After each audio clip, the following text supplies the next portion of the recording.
Please subscribe my YouTube channel. Thanks a lot. बिस्मिल्लाहिर्रहमानिर्रहीम। Professor Azizullah Gauri.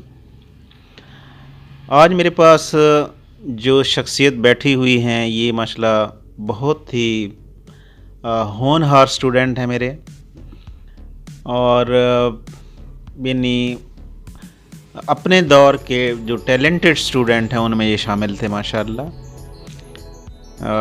इन्होंने हमारे कॉलेज से डी.कॉम किया, फिर बी.कॉम किया, फिर एम.कॉम किया था, फिर एम.कॉम किया माशाल्लाह।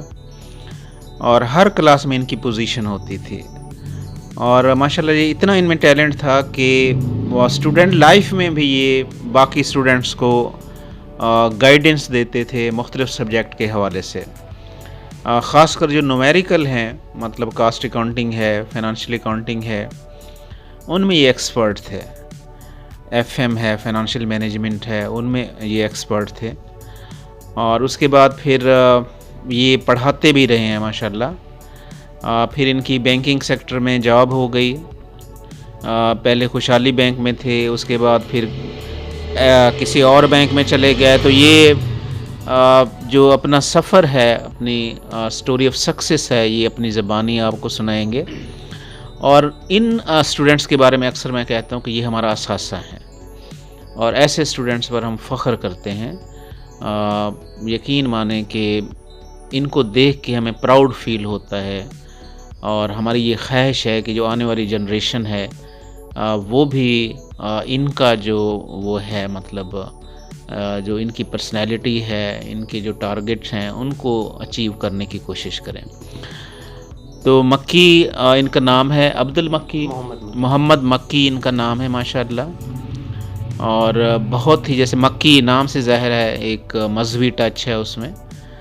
तो ये भी माशाल्लाह एक बहुत ही अच्छे स्टूडेंट है माशाल्लाह हमारे। तो मक्की, आप प्लीज़ बताएंगे कैसे आपकी स्टोरी ऑफ सक्सेस और स्टोरी ऑफ मोटिवेशन क्या है, थोड़ा सा प्लीज़। अच्छा बॉस, सबसे पहले तो सर आपका बहुत बहुत शुक्रिया कि आपने मुझे मौका दिया कि मैं अपनी लाइफ के बारे में कुछ अल्फाज बयान कर सकूं, और जो आपके देखने वाले व्यूवर्स हैं उन तक मेरी लाइफ की जो चंद लम्हात मैंने गुजारे हैं अपनी लाइफ में, वो उन तक पहुंच सके कि मैंने किस तरह अपनी जो लाइफ है उसका सफ़र किया है, मुझे किन किन मुश्किलात का सामना करना पड़ा है।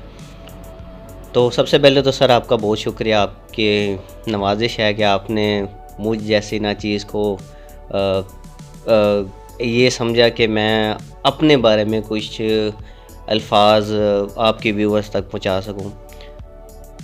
देखें सर, 2003 की बात है, when I was 19 years old. जब मैं 19 साल का था तो मेरे फादर की डेथ हो गई थी। 2003 की बात है। बड़ा मैं था, बहनें सारी शादीशुदा थी। तो मेरे अब्बू इधर नहीं रहते, वो सऊदी अरब रहते थे, वो टेलर का काम करते थे। वो जब इधर सब कुछ छोड़ के आए पाकिस्तान में, तो हार्डली इधर 2 से 3 मंथ रहे थे। उसके बाद उनकी डेथ हो गई थी। तो उसके बाद बड़ा मैं ही था। 2003 की बात कर रहा हूँ। जब मैं 9th क्लास में पढ़ता था, तो आप खुद सोचें उस वक्त हमारी क्या फीलिंग्स होंगी, हमारे हालात किस तरह होंगे। और बड़ा भी मैं, उसके अलावा कोई कमाने वाला भी नहीं था। तो खैर उसके बाद आपको पता है जैसे हालात होते हैं, 1 साल 2 साल बाद चाचू ने या जो दूसरे कज़न्स रिलेटिव्स थे उन्होंने भी अपना हाथ उठा लिया, तो हम अकेले ही रह गए थे। तो खैर ये तो अल्लाह ताला मेरे अब्बू को जन्नत में जगा दे। उनके तवस्सुस से ही हमारे घर की रोज़ी रोटी चली। उन्होंने अपनी कुछ जमा पूंजी बैंक में थी, कुछ प्रॉपर्टी ले गए थे, तो वहाँ से कुछ सोर्स ऑफ इनकम निकालते ना हमने जैसे कैसे गुज़र बसर कर लिया। और सबसे ज़्यादा यहाँ पे मैं अपनी अम्मी का नाम लूँगा। उन्होंने जिस तरह हमें पाला, जैसे कैसे करके, कपड़े सिलाई करके, जो कुछ करके, तो वो मैं बयान नहीं कर सकता। तो खैर अगर मेरे फादर आज ज़िंदा होते तो मैं आज थोड़ा डिफरेंट स्टेज पे होता, क्योंकि आपको पता है जो काम करने वाले होते हैं उन सबकी यही कोई ख्वाहिश होती है, विश होती है कि आपको कोई ना कोई हुनर आना चाहिए, तालीम में कुछ भी नहीं रखा हुआ। तो उनके पास थोड़ी बहुत जो जमा पूंजी थी उस वक्त जब वो हयात थे, तो उन्होंने अपना जो मोटरसाइकिल का शोरूम है किसी के साथ पार्टनरशिप करके ना वहाँ पे इन्वेस्ट कर दिया था। तो उनकी सबसे बड़ी ख्वाहिश थी कि मैं भी मोटर मैकेनिक ही बनूं, कि मैं भी उधर ही अपना हुनर सीखूं, और उसके बारे में उनकी बड़ी ख्वाहिश थी। लेकिन उनकी डेथ हो गई उसके बाद, क्योंकि मेरा दिल चाहता था कि भाई मैं भी पढ़ाई करूं, तो फिर मैं जैसे कैसे अम्मी से लड़ते उससे लड़ते जी मैंने पढ़ना है आगे। तो उन्होंने कहा तूने मैट्रिक में साइंस रखी हुई है तो ये किस तरह पढ़ेगा, मैं तो तेरी ट्यूशन फीस ये बर्दाश्त नहीं कर सकती, मेरे पास आपको पता है इस चीज़ से इतनी सोर्स ऑफ इनकम है, मैं घर चलाऊँ क्या करूँ। तो मैंने कहा नहीं मैंने अम्मी पढ़ना है मैंने। तो फिर ट्यूशन्स भी नहीं था, तो फिर अपनी बोल बोते पे ख़ुद ही पढ़ता था, सुबह शाम पढ़ते पढ़ाते अल्हम्दुलिल्लाह मैट्रिक में भी मैंने फ़र्स्ट डिवीज़न से कर ली। अब नेक्स्ट स्टेप था कि जी आगे क्या करना है। तो आगे फिर मेरे लिए और मुश्किलात थी, क्योंकि एक दो हालात इस तरह से हो गए थे। एक प्रॉपर्टी हमने सेल करके घर बनवाना था नया, तो अम्मी ने कहा मैं एडमिशन करवा भी दूं तो फिर आगे आप क्या करोगे, ये जो घर बन रहा है कौन साथ देता है, कौन ठहरेगा। मैंने कहा नहीं अम्मी वो वहाँ उस कॉलेज में पूछ के आया हूँ, तो सेकंड शिफ्ट में ना वो एडमिशन हो रहे हैं, मैं ऐसा करूँगा सुबह सुबह इनको काम शाम पे लगा के तो उधर से पढ़ के दोबारा वापस आ जाऊँगा, 2-3 घंटे की तो बात है। तो जैसे कैसे फिर मैंने उनको भी मना लिया। तो ऐसे पहला साल तो मुझे बिल्कुल भी समझ नहीं आई, क्योंकि मेरा जो माइंड था वो दोनों तरफ था। इधर मैं अपने घर जो बन रहा था उनको भी देखता था, फिर पढ़ाई को भी देखता था। तो पहले साल तो जैसे कैसे गुजर गया, मुझे कुछ समझ नहीं आई जी ये अकाउंटिंग क्या होती है, ये शॉर्ट हैंड क्या है, ये फ़लाना सब्जेक्ट क्या है, मुझे कुछ भी समझ नहीं आई। खैर 1 साल बाद जब मेरा घर तामीर हो गया तो मैं थोड़ा सा रिलैक्स हो गया कि भाई अब मुझे पढ़ना है। तो फिर जब सेकंड ईयर आया तो उसमें फिर मैंने एक एकेडमी ज्वाइन की, क्योंकि जो घर बनवाया था नीचे शॉप्स खोली, वहाँ पे थोड़ा सा सोर्स ऑफ इनकम हमारा बढ़ गया। तो फिर मैंने एकेडमी ज्वाइन की, वहाँ से फिर थोड़ा सा मुझे हिंट मिला जी ये चीज़ें क्या होती हैं। तो फिर उसके बाद यहाँ पे सेकंड पार्ट फर्स्ट में मेरे जो नंबर शार्ट थे वो अल्हम्दुलिल्लाह से मैंने सेकंड में कवर कर लिया। तो इस तरह से मैंने डीकॉम में भी अल्हम्दुलिल्लाह से कि जो मिड हुए थे उसमें भी मैंने टॉप किया था। तो उसके बाद फाइनल ईयर जब सेकंड ईयर हुआ तो आपको पता है फर्स्ट ईयर और सेकंड ईयर उस वक्त इकट्ठी होती थी डीकॉम में, तो उसमें भी अल्हम्दुलिल्लाह फर्स्ट डिवीज़न से ना मैंने कामयाबी हासिल की। फिर आगे मुझे खुद भी नहीं समझ आती जी ये मैं कौन सी लाइन पे चल पड़ा हूँ कि इस फील्ड में आगे फ्यूचर्स क्या होगा, मैंने कहाँ जाना है, कुछ भी नहीं पता था। बस इतना पता था जी मैंने वहाँ पे एडमिशन लेना है और मैंने पढ़ना है बस, और सर जी कुछ भी नहीं मुझे आइडिया था। उसके बाद फिर मैंने जब बीकॉम की बुक्स देखी सारा कुछ इंग्लिश में, इंग्लिश की मेरी ये सूरत हाल थी कि मुझे कुछ भी नहीं पता था कि इंग्लिश में राइटिंग किस तरह करते हैं, उसके बाद प्रोनाउंसिएशन किस तरह से होती है उसकी। मैंने बीकॉम में एडमिशन लिया। उसके बाद अल्लाह ताला की मेहरबानी हुई, मुझे तो पता ही नहीं था जी ये मैंने किस तरह कवर करना है। तो आप जैसे टीचर मौजूद थे, एकेडमी ओपन हो गई स्टार एकेडमी ऑफ कॉमर्स के नाम से।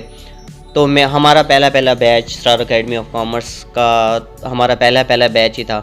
तो उसमें प्रोफेसर अजीज़ुल्लाह गौरी जैसे और जवेद साहब, साबिर साहब, नासिर साहब जैसे हमें टीचर मिल गए जिन्होंने हमें इंतहा की मेहनत की हमारे ऊपर। उस वक्त बीकॉम सेमेस्टर सिस्टम था, तो अल्हम्दुलिल्लाह से पहले सेमेस्टर में मेरी सेकंड पोजीशन आ गई, सेमेस्टर में टॉप 10 में।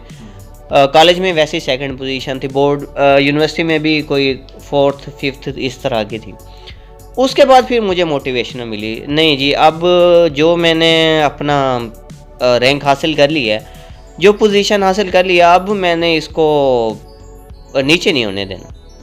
उसके बाद फिर सेकंड सेमेस्टर में हमने, क्योंकि टीचर्स अब एज़ यू नो के पहले ही वो कहते हैं जी दर्स का माँ की होती है, दूसरी उस असातिज़ा की होती है। तो उन्होंने आपको सिर्फ बताना होता है जी आपने इस तरह करना है, आगे फिर स्टूडेंट का काम है। जब तक वो उसके ऊपर काम नहीं करेगा, मेहनत नहीं करेगा, तो टीचर्स का भी कुछ फ़ायदा नहीं है जी। आपने टीचर्स जितना भी अच्छा पढ़ाए, जब तक आप उसके ऊपर अमल नहीं करेंगे ना, तो वो टीचर्स का पढ़ाना फिर कुछ भी नहीं होता, वो यूज़लेस होता है।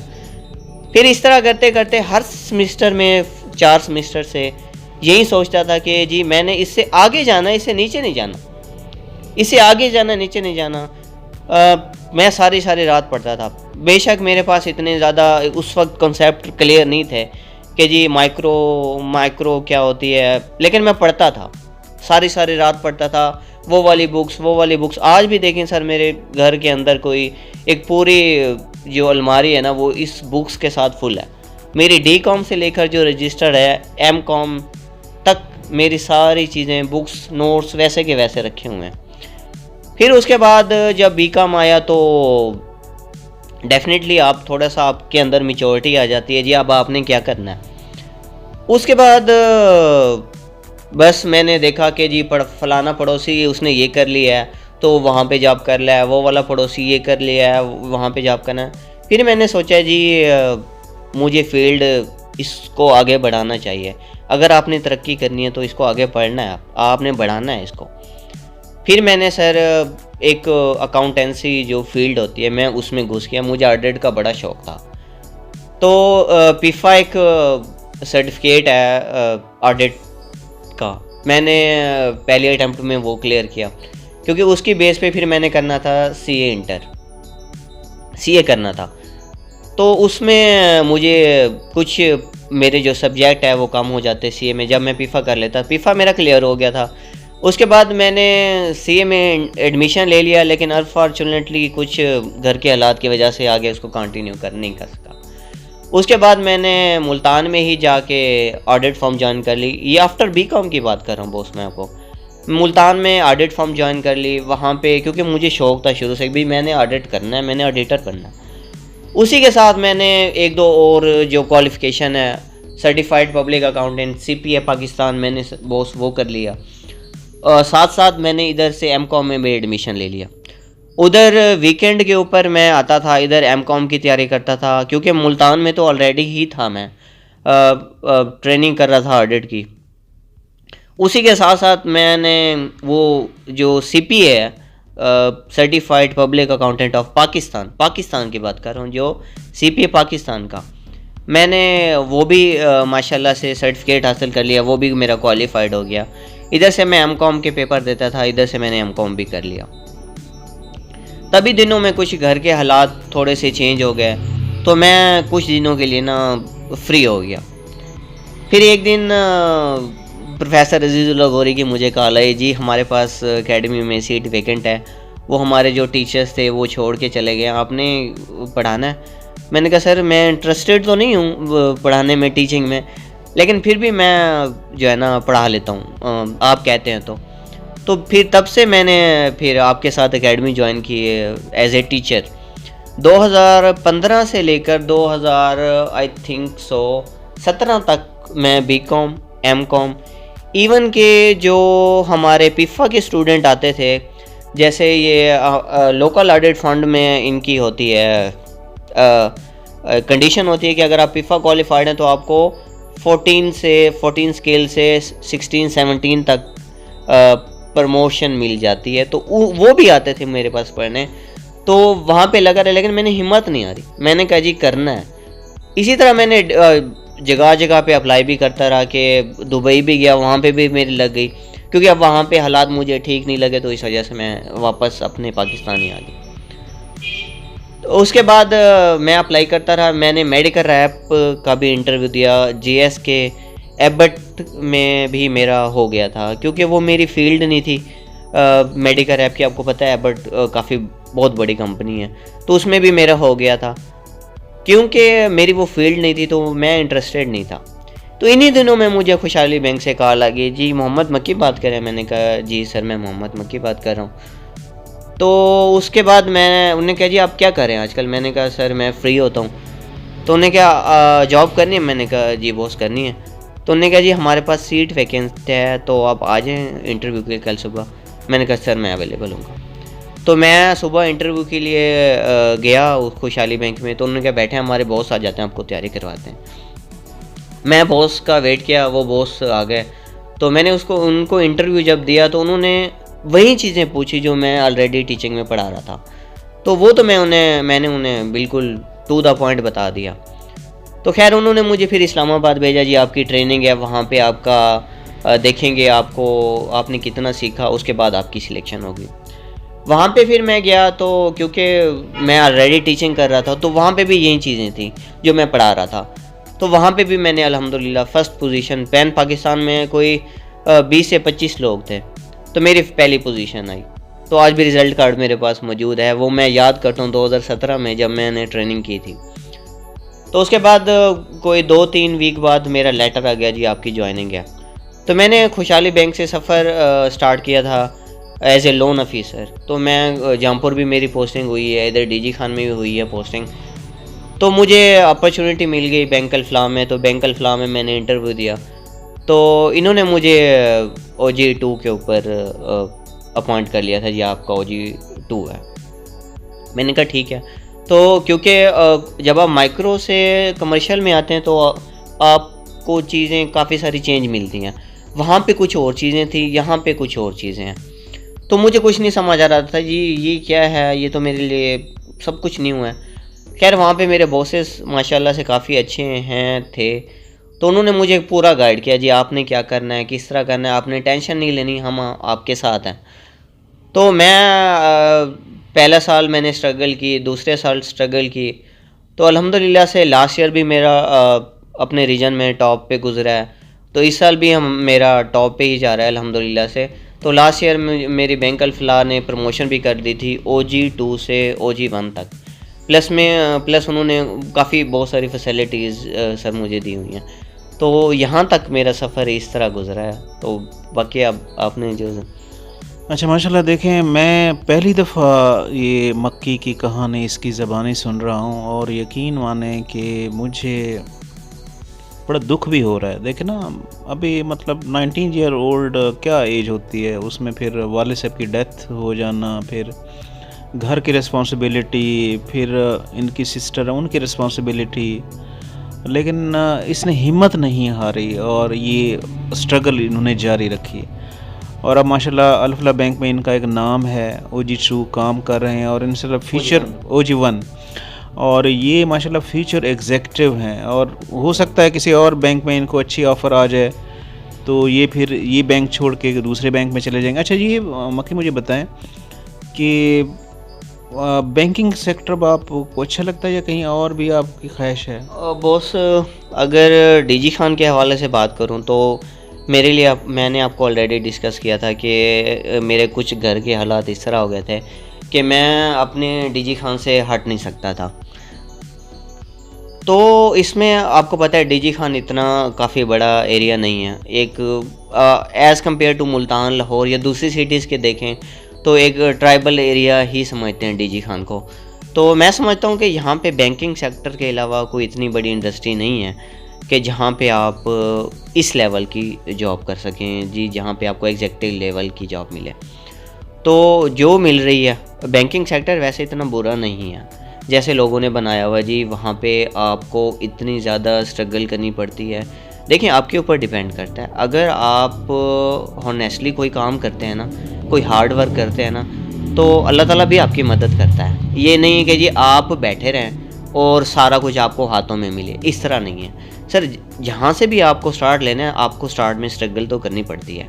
ऐसा नहीं है कि जी आप एक चीज़ को आप कहें जी मुझे हर चीज़ पक्की पकाई मिली, ऐसा नहीं होता सर। आपको कुछ ना कुछ स्ट्रगल तो करनी पड़ती है। अच्छा मक्की जो है माशाल्लाह ये अच्छा टीचर भी है, बैंकर भी है और अच्छा टीचर भी है। और ये माशाल्लाह जो न्यूमेरिकल सब्जेक्ट्स हैं, कॉस्ट अकाउंटिंग, फाइनेंशियल अकाउंटिंग, इसके अलावा FM फाइनेंशियल मैनेजमेंट वगैरह, एडवांस अकाउंटिंग, उसके बहुत अच्छे टीचर हैं, बल्कि प्रोफेसर रहे हैं, पढ़ाते रहे हैं। तो आप फिर इस फील्ड में क्यों नहीं है? मतलब जैसे लेक्चरर हैं, उनके पब्लिशर्स कमीशन के ज़रिए हमारे कॉलेज में एक आया हुआ है स्टूडेंट, वो एज लेक्चरर काम कर रहे हैं। तो ये क्या मतलब? बॉस देखें, मुझे आज भी याद है मेरे अब्बू की जब डेथ हुई थी तो उनका कुछ बैंक अकाउंट में पैसे पड़े थे, कोई 60-70 हज़ार था। 2003-4 की बात कर रहा हूँ मैं, उस वक्त that is a huge amount. तो उन्होंने कहा जी हम आपको तो नहीं देते, आपको गार्डियन लेना पड़ेगा, आपको कोर्ट से ऑर्डर लाने पड़ेंगे ये वो। तो फिर मैं जब जाता था तो मेरी सिस्टर्स वगैरह अम्मी सारी, तो बैंक में एसी लगे होते थे, कंप्यूटर पे काम हो रहा होता था।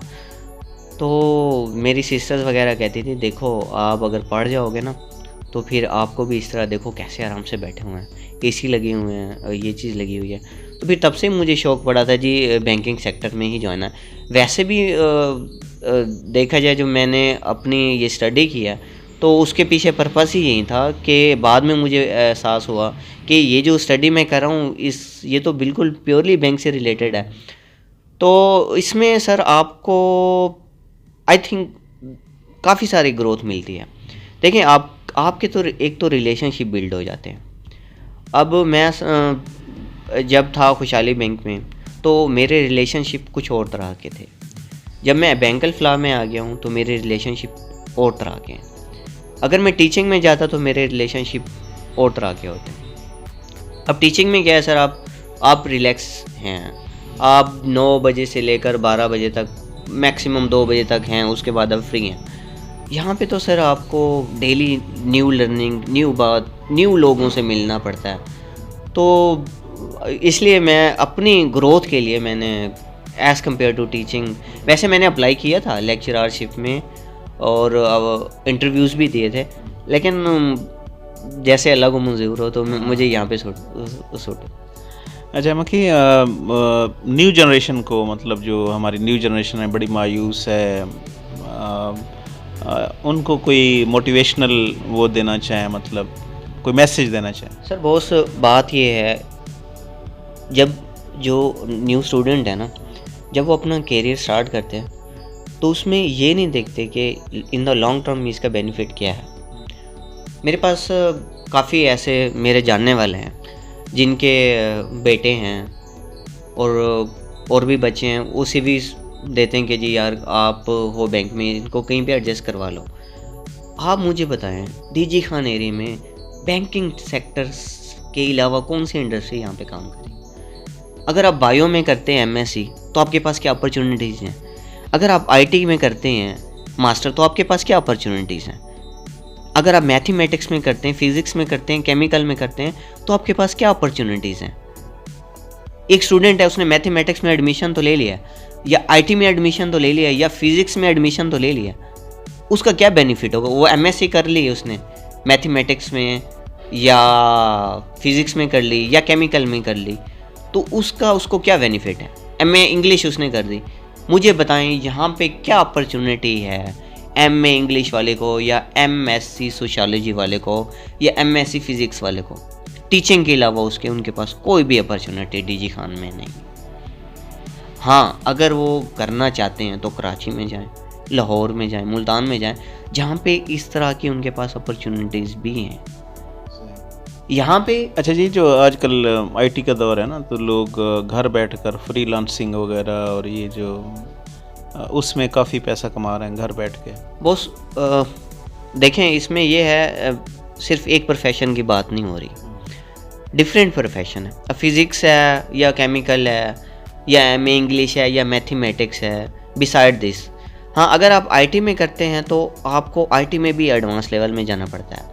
जो ऑनलाइन अर्निंग कमा रहे हैं वो तो आई थिंक इंटरमीडिएट वाला भी कमा रहा है, वो भी ऑनलाइन अर्निंग करके, फ्रीलांसिंग करके वो भी कमा रहा है। स्किल है तो आपको मास्टर में जाने की फिर ज़रूरत ही क्या है? तो फिर उधर ही जाके कमा लें आप। तो सर ये डिपेंड करता है आपके ऊपर कि आपने अपनी प्रोफेशनलिज्म, अपनी लाइफ में प्रोफेशनलिज्म किस तरह लाना है। मक्की की बातें सुन के बड़ा अच्छा लगा, और माशाल्लाह आज ये बड़ी मैच्योर बातें कर रहा है। तो स्टूडेंट लाइफ में मतलब मैंने देखा था उस वक्त भी इसमें टैलेंट था, अब माशाल्लाह और ज़्यादा इसमें टैलेंट निखर के आ गया, और मुझे यही लगता है कि ये बैंकिंग के शोबे में बहुत आगे जाएगा। माँ की बहुत सारी दुआएं आपके लिए, अल्लाह ताला आपको और ज़्यादा तरक्की दे और ज़्यादा खुशियाँ दे। और कोई बात? बस जो स्टूडेंट्स हैं, जो आपके व्यूवर्स हैं, तो उनको देखने वालों को मैं ये कहूँगा कि जब भी आपने अपनी स्टडी का कोई डिसीजन करना है कि मैंने कौन सा प्रोफेशन चूज़ करना है, तो बाद में बजाय इसके कि आपको पछताना पड़े कि जी अब मेरी जॉब नहीं हो रही, मैं जॉब लेस हूँ, तो कहीं पे जॉब करवा दें, किसी को कहने की ज़रूरत पड़े आपको, तो आपने प्रोफेशन ही ऐसा चूज़ करना है कि आपको किसी को कहने की ज़रूरत ना पड़े, ये देखभाल के करना है, क्योंकि आपकी सारी लाइफ सर इसी के ऊपर डिपेंड कर रही होती है। यानी मक्की के कहने का मतलब ये है कि आप में इतना टैलेंट होना चाहिए कि आपको किसी को सिफारिश कराने की ज़रूरत ना पड़े, बिल्कुल, अपने अपने टैलेंट के ऊपर आप आगे बढ़ें। और मक्की के पास कोई सिफारिश नहीं थी, खुशहाली बैंक में भी मेरिट पे हुआ, फिर बैंक अल-फलाह में भी मेरिट पर हुआ, और भी अपॉर्चुनिटीज़ आती हैं। अब देख लें सर, मेरे पास एमसीबी वाले हैं, अस्करी वाले हैं, इवन के दूसरे बैंक्स भी हैं, तो उन्होंने कहा है कि जी अगर आप इधर इतनी सैलरी ले रहे हैं तो हम आपको इतनी देंगे, तो हमारे पास आ जाएं। क्योंकि यहाँ पे मैंने स्ट्रगल की हुई है, 3 साल हो गए मुझे, 3.5 साल, अब जनवरी में मुझे 4 साल कंप्लीट हो जाएंगे। तो मैंने जो स्ट्रगल की है, अब मैं मूव करके जाऊँ वहाँ पे, फिर मुझे स्टार्ट से लेना पड़ेगा।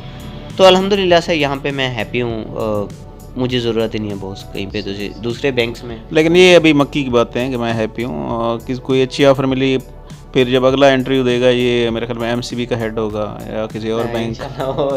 इंशाल्लाह बहुत बहुत बहुत शुक्रिया आपका, और अल्लाह ताला आपको और ज़्यादा तरक्की। Thank you, thanks.